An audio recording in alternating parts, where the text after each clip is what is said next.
요한복음 10장 11절에서 18절. 나는 선한 목자이다. 선한 목자는 양들을 위하여 자기의 목숨을 버린다. 싹꾼은 목자가 아니요 양들도 자기의 것이 아니므로 이리가 오는 것을 보면 양들을 버리고 달아난다. 그러면 이리가 양들을 물어가고 양떼를 흩어버린다. 그는 싹꾼이어서 양들을 생각하지 않기 때문이다. 나는 선한 목자이다. 나는 내 양들을 알고 내 양들은 나를 안다. 그것은 마치 아버지께서 나를 아시고 내가 아버지를 아는 것과 같다. 나는 양들을 위하여 내 목숨을 버린다. 나에게는 이 우리에 속하지 않은 다른 양들이 있다. 나는 그 양들도 이끌어와야 한다. 그들도 내 목소리를 들을 것이며 한 목자 아래에서 한 무리 양떼가 될 것이다. 아버지께서 나를 사랑하신다. 그것은 내가 목숨을 다시 얻으려고 내 목숨을 기꺼이 버리기 때문이다. 아무도 내게서 내 목숨을 빼앗아가지 못한다. 나는 스스로 원해서 내 목숨을 버린다. 나는 목숨을 버릴 권세도 있고 다시 얻을 권세도 있다. 이것은 내가 아버지께로부터 받은 명령이다.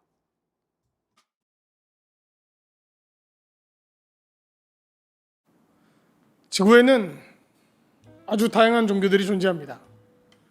그리고 저는 그리스도교라고 불리는, 그러니까 예수 그리스도의 숭고한 죽음과 기적적인 부활로 시작된 그 신앙을 가지고 있습니다.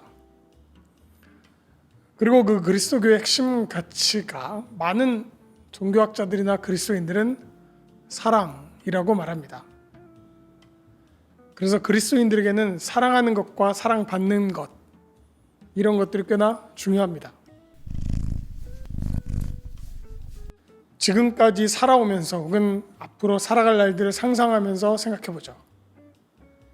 나는 그동안 진실되게 다른 사람을 사랑하거나 혹은 진정한 사랑을 받은 적이 있을까라고 말이죠. 우리는 그런 진정한 사랑의 경험을 얼만큼 해봤고 또 앞으로 얼마나 하게 될까라는 질문입니다. 어쩌면 사랑을 한 번도 받거나 주지 못하고 일생을 마치는 사람이 있을 수도 있을 겁니다. 그러니까 진짜 사랑을 한 번이라도 해보거나 받은 사람은 꽤나 행복한 사람이라고 말할 수도 있습니다. 그러면 여기서 한 가지 질문을 던져야죠. 그럼 그 진짜 사랑, 진정한 사랑이란 무엇이냐? 그리고 그 사랑이 진짜인지 사기인지 어떻게 구분할 수 있을까? 사실 사랑을 증명한다는 건 어려운 일일 수도 있습니다. 그래서 사랑을 하거나 받는 동안에도 사람들은 그 사랑의 진정성을 항상 의심을 하기도 합니다. 그래서 부부나 연인 같은 사랑 중인 사람들도 계속 나를 사랑하는지를 물어보죠. 그리고 확인하고자 합니다. 그러면 오늘 제가 부족한 대로 우리가 하고 있는 사랑이 진짜인지 아닌지 확인하는 법을 알려드리도록 하겠습니다. 한번 가보시죠. 진짜 사랑을 증명하는 데는 저는 3가지 정도의 증거가 있다고 생각합니다. 3가지나 된다니까 괜찮아 보이지 않습니까? 네, 자 여러분도 한번 이 사랑의 진정성을 한번 체크해 보시죠. 사랑의 첫 번째 증거는 이렇습니다. 사람이 사랑을 하게 되면 그 사람은 자기가 가진 소유의 자산을 큰 고민 없이 그 사랑에 사용하게 됩니다. 사람이 사랑을 하게 되면 그 사랑하는 사람을 위해서 자신이 가진 돈이나 재산의 일부를 사용할 때가 있는데 이때 아까워하거나 혹은 그 사용한 것만큼 돌려받을 가능성이 있는지 그런 점들을 고려하지 않게 됩니다. 예를 들어서 그 어린 자식을 너무 사랑하는 부모님들은 말이죠. 그 아이가 갑자기 열이 오르거나 혹은 건강에 안 좋은 증상이 나타나게 되면 빠른 시간 안에 아이를 병원에 데리고 가게 됩니다. 그리고 아무런 거리낌 없이 그 아이의 건강을 위해서 검사를 받고 치료를 받게 합니다. 이때 병원비를 너무 아까워하거나 혹은 치료비가 싼 방법을 찾아 가성비를 따지는 법이 잘 없습니다. 어머니들은 기꺼이 지출합니다. 카드를 과감히 긁어버립니다. 물론 그 병원비가 부담이 가지 않는 것은 아니에요. 그렇지만 그건 나중의 일이죠. 지금은 내 통장에서 깎여나가는 숫자가 아니라 이 아이의 고통과 건강에만 집중합니다. 그 치료를 위해서 사용되는 돈의 양이 얼만큼인지를 헤아릴 만한 정신이 없습니다.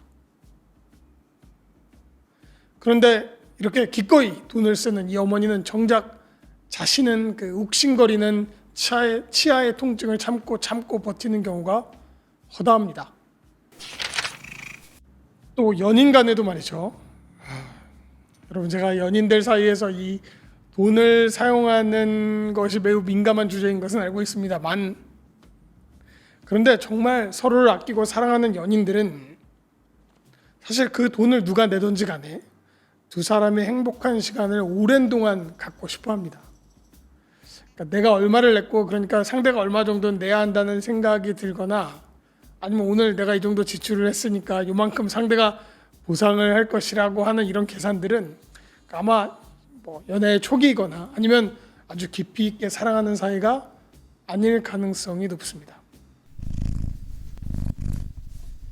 사랑의 두 번째 증거로 가보죠. 사람이 진심으로 사랑을 하게 되면 사랑하는 사람을 위해서 자신의 신체의 일부를 기꺼이 나누어 주기도 합니다. 또 예를 들어 볼까요? 자, 여기 당신이 사랑하는 사람이 있습니다.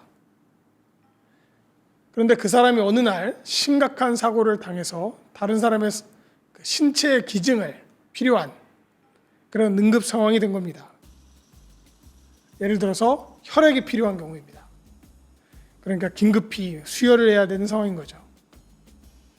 진심으로 사랑하는 사람들은 물론 의학적인 도움을 받아서 필요한 경우 자신의 혈액을 그 사람을 위해서 기꺼이 기증하게 됩니다. 여지없이 팔소매를 걷습니다. 또 드라마에서 종종 나오는 그 신장 이식이나 골수 이식 같은 경우도 있습니다.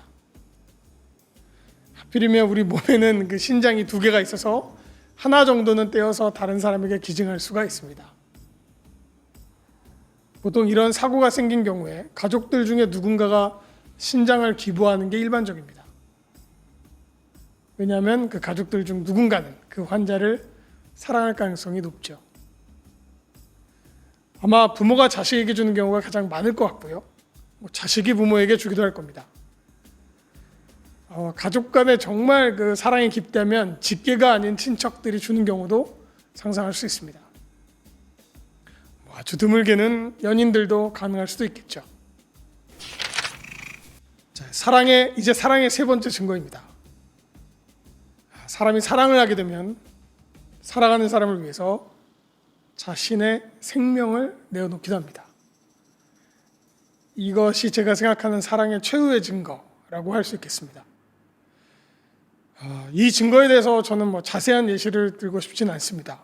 왜냐하면 너무 슬픈 상상들을 많이 해야 되니까요. 그래도 간단하게만 생각해 보더라도 그 건물 붕괴 같은 현장 같은 곳에서 아이를 꼭 끌어안고 사망한 엄마의 이야기나, 아니면 물에 빠져서 위험에 빠진 아이를 위해서 수영도 하지 못하는 아빠가 깊은 물속으로 뛰어드는 그런 뉴스들은 종종 듣는 적이 있습니다. 뭐랄까요? 자기가 꼭 그 사랑하는 이를 위해서 대신 죽으려고 한다기보다는 사랑하는 이를 위해서 자기의 생명에 위태로워지는 상황을 잘 계산하지 못하는 그런 모습들을 볼 수 있습니다. 이런 건 정말 사랑을 증명하는 의심의 여지 없는 증거가 됩니다. 자, 이제 성서로 돌아가 봅시다. 기독교의 핵심 가치는 이겁니다. 하나님이 자기가 만든 이 세계 우주와 인류를 사랑하기 시작하다. 이겁니다. 이게 하나님의 첫 마음입니다. 그래서 하나님이 이 우주와 세계 그리고 인류에게 하나님 자신이 가진 가치 있는 것들을 마구 나누어 주게 됩니다. 마치 자산과 건강과 생명을 내어놓는 사랑의 증거처럼 말이죠. 하나님이 가진 자신의 능력을 사용해서 이 우주와 인류를 만들고 돕고 나누어 줍니다.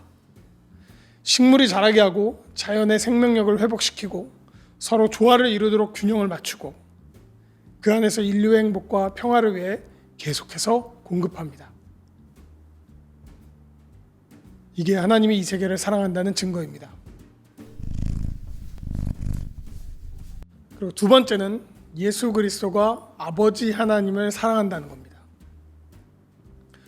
그 인류사에 나타난 하나님의 아들 예수 그리스도는 자신의 아버지 하나님을 끔찍히도 사랑했습니다. 그래서 그 아버지가 진심으로 원하던 바가 반드시 이루어지기를 바라게 되었고, 그 뜻을 위해서 아들은 자신의 생명을 내어놓게 됩니다. 하나님이 인류와 우주가 다시 하나님과 화해하고 회복되어지기를 바란다는 그 뜻을 정확하게 이해한 아들 예수는 아버지의 그 뜻을 이루기 위해서 기꺼이 자기의 목숨을 내어놓습니다. 이게 아들이 아버지를 사랑한 증거입니다. 1932년 4월 29일에 중화민국 상하이 홍커우 공원에서 독립운동가 윤봉길님이 폭탄을 투척하여 일본 제국의 주요 인사들을 공격했던 사건이 있었습니다. 우리가 다들 잘 알고 있는 독립투쟁 사건이죠. 이 사건이 일어나기 바로 직전, 그러니까 그 거삿날의 새벽 6시에 윤봉길님은 김구 선생님과 함께 최후의 아침 식사를 했습니다. 윤봉길님은 물론 자신의 조국을 너무나 사랑하고 독립운동의 모든 것을 바친 분입니다. 그리고 또 다른 특징, 윤봉길님은 분명 김구 선생님을 사랑하고 존경했을 겁니다. 그래서 이 조국의 독립이라는 큰 뜻을 펼치는 데 있어서 자신이 사랑한 선생님의 길을 따릅니다. 김구가 지정한 날짜에 김구가 결정한 방법으로 그분의 뜻에 따라 자신의 생명과 이 위험한 거사에 자신의 모든 것을 걸게 됩니다. 자신이 죽을 것을 알면서도 그 뜻을 이루는데 주저함이 없었습니다. 예수님의 사랑은 이런 면에서 조금 더 이해할 수 있습니다. 아버지 하나님과 그분의 뜻을 사랑했던 예수 그리스도는 하나님이 정한 방식, 하나님이 하고자 했던 그 일을 많은 계산을 하지 않고 그 죽음의 길에 기꺼이 뛰어들게 됩니다. 이게 예수님이 아버지를 사랑했다는 증거가 됩니다. 성서가 말하는 세 번째 사랑은 하나님이 자신의 뜻을 이룬 아들 예수 그리스도를 사랑했다는 겁니다. 하나님은 인류와 우주를 사랑했고 예수님은 하나님 아버지를 사랑해서 그 뜻을 이루기 위해 자신을 버렸고, 그리고 하나님은 그 누구보다 예수 그리스도 그 아들을 사랑하게 됩니다. 그래서 하나님은 예수 그리스도에게 가장 위대한 권한과 영광을 주게 됩니다. 이 세상의 가장 높은 명예를 아들에게 주죠. 이게 성서의 하나님이 사랑한 관계들입니다. 자, 다시 한번 우리의 생애에서 변함없고 흔들리지 않는 사랑을 주는 한 사람이라도 있다면 그건 꽤나 행복한 일입니다. 또 단 한 명이라도 내가 그렇게 끔찍히도 사랑하는 사람이 있다면 그것도 좋은 일입니다. 부모 중에 한 분이라도 나를 그렇게 사랑하거나 혹은 세상 무엇과도 바꿀 수 없는 사랑하는 연인이나 배우자가 있다면 그건 멋진 일입니다. 그리고 그리스도인에게는 자신이 가진 것, 자기의 위대한 재산, 자신이 가진 뛰어난 가치들을 기꺼이 큰 고민 없이 내어주는 아버지 하나님이 있습니다. 처음부터 사랑했고 끝까지 사랑하는 분이죠. 그리고 그 사랑의 뜻을 이루기 위해 생명을 내어놓고 아버지의 사랑을 실현시킨 아들 예수 그리스도가 있습니다. 그리고 우리는 그 증거들을 보고 있습니다. 우리가 살면서 최소한 이 아버지와 아들이 사랑한 것들을, 우리를 사랑했다는 것들을 경험하게 된다면 그건 정말 분명히 좋은 일일 겁니다.